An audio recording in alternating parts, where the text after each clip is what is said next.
This is how the ruler of Dubai treated his runaway daughter Princess Latifa. For years, this princess had a real-life struggle for freedom and justice. Princess Latifa had been trapped in a life of torment and captivity under her own father's rule.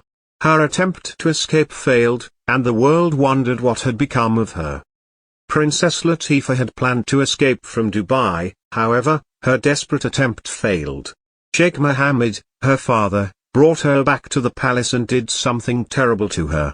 No one knew where she was or what was happening to her. Everyone wanted to know, what did the ruler of Dubai do with her, and where was she? One of the richest monarchs in the world, with a fortune of $15 billion. Dubai, which was once a desert, is now among the most advanced and cutting-edge cities in the world, thanks to him. Because of this, Sheikh Mohammed bin Rashid Al Maktoum is referred to as Dubai's ruler or king. The sheikh, like all kings and queens, is a complicated person. He is possessive, insistent, and occasionally nasty.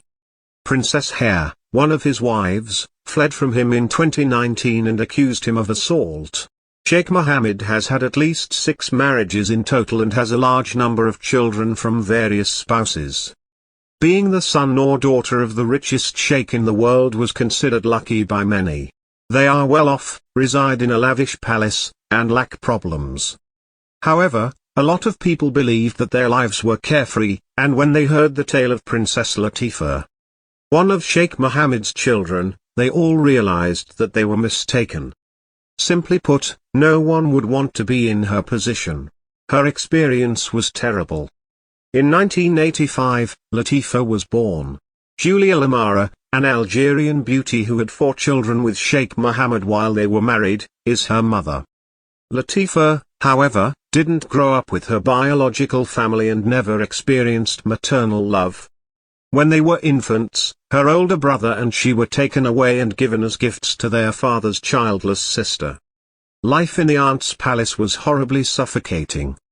She lived with dozens of other children who were raised by governesses.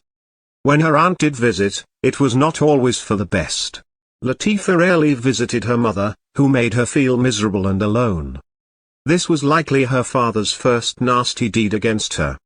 She didn't know parental love, yet even in this challenging setting, she had a glimmer of hope. She met her cousin Shamsa, who was 4 years older, at her aunt's palace. She was a vibrant, adventurous person. Latifa described herself as a genuine excitement seeker who also has compassion. One day, Shamsa demanded that her younger sister and brother be sent home.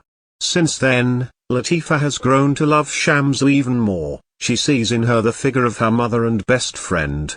Thanks to Shamsa, Latifa returned home and began to live with her mother, and Sheikh Mohammed visited them from time to time. Latifa adored Shamsa for her independence and love of freedom. Shamsa disliked the limitations placed on her by the royal family. She desired to drive, travel, and pursue her education. She was a skilled knight's carrier but detested donning the burqa. She made the decision to leave her home after her father banned her from attending college. Sheikh Mohammed punished his disobedient daughter hard after her failed effort. Shamsa was forced to be imprisoned in the palace, where the bodyguards sedated her. She eventually lost her will, her love of life, and her identity. When a young Latifa learned what had happened to her sister, she was scared. She chose to leave after realizing she couldn't continue to live in such a miserable environment. She made her first escape attempt at the age of 16, however, she was captured at the Emirates of many borders and returned to Dubai. Latifa was imprisoned for 3 years and 4 months. She stated that she was kept in solitary confinement there and constantly tormented. She slept on a thin mattress in the same clothes as she had worn since her escape. She had no soap or toothbrush. She wrote, "I was treated worse than any animal." She went back to her mother's house after being imprisoned and carried on with her previous lifestyle. She was determined to make another successful escape, though.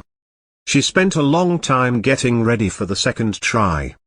Latifa took up extreme sports and learned to swim in order to get stronger and more escape-proof. She also discovered helpers who were meant to aid her in creating phony documents and crossing the border. She then made another attempt to flee. Latifa was supposed to go to Sri Lanka and India, where she would use a false passport to board a plane to the United States and apply for asylum. But a group of armed men stormed the ship in the middle of the Arabian Sea and forced Latifa back to Dubai. At the same time, a 39-minute video that Latifa recorded before her escape was released. In it, she explained why she decided to run away. Additionally, she blamed her father for treating her and her cousin Shamsu unfairly. After then, nobody knew what happened to Latifa or how she felt for a very long time. This story upset viewers of her heartfelt video around the globe, which is why the campaign was launched. People demanded Latifa's release and freedom to live her life as they pleased. Representatives of the royal family of Dubai said that Latifa returned home and that everything is fine with her. However, no one believed them. Only a year later, it became clear that Latifa had been held captive all this time in a private villa in Dubai. Latifa was held in Aloe Vera's desert prison after being captured.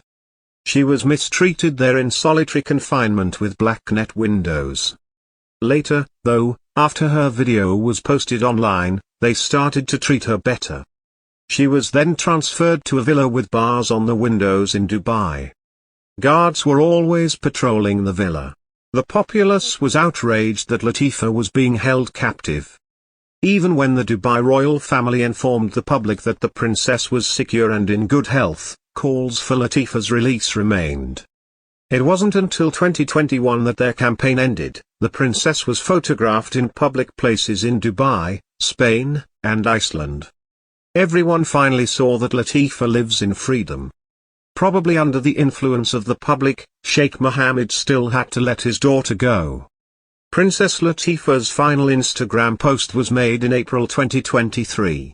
The princess can be seen in the photo posing in front of an Austrian Swarovski crystal world attraction. Along with the photo, a message was released that read, "I want to express my profound gratitude to everyone who has been kind to me over the past few years. I'm eager for the upcoming chapter because so much has happened in my life during that time." As it turns out, Princess Latifa is now totally liberated and free to go and do whatever she pleases. We sincerely hope it's true, but even if it is, it doesn't change the fact that the Dubai royal family continues to oppress and limit the rights of women. Although it appears that Sheikh Mohammed is working to elevate the position of women in the Middle East and that Dubai is a contemporary, sophisticated city, women still do not feel free to lead independent lives, even in the family of the city's ruler. A discriminatory and awful occurrence. The patriarchal system of control over a woman's life is out of date.